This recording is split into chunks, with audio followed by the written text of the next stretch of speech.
देखी फूटल ललक किरनिया फूल लोढ़े गईली मलिनिया। ए माई उठी देखी फूटल ललक किरनिया फूल लोढ़े गईली मलिनिया। आँख खोली अब चिराइयों के सोर हो गई।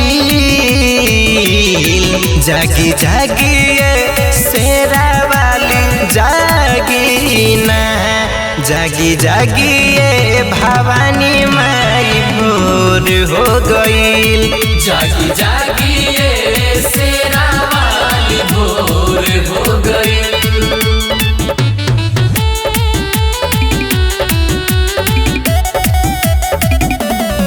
जागी जागी ये शेरा वाली भोर हो गईल।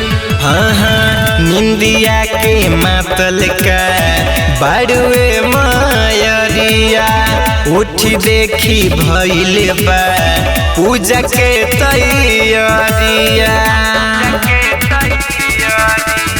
निंदिया के मातल का बाड़ुए मायरिया। उठी देखी भइल बा पूजा के तैयारिया।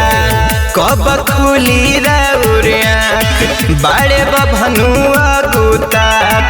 जस गैया बिन बछड़ुआ हाल मोर हो गई। जागी जागी ये भवानी माई जागी ना, जागी जागी ये भवानी माई भोर हो गईल। जागी जागी ये शेरा वाली भोर हो गईल। जागी जागी ये भवानी माई भोर हो गईल। धमाल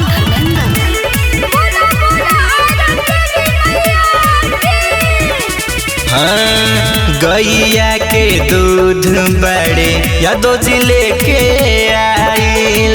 देरी जनी करिए माई मंदिरो धो आइल। देख ली गैया के दूध बारे बजरंगी ले आइल।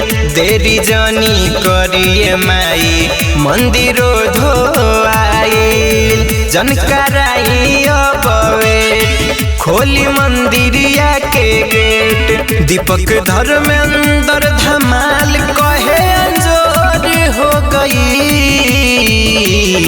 जागी जागी ये भवानी माई जागी ना, जागी जागी ये शेरा वाली भोर हो गई।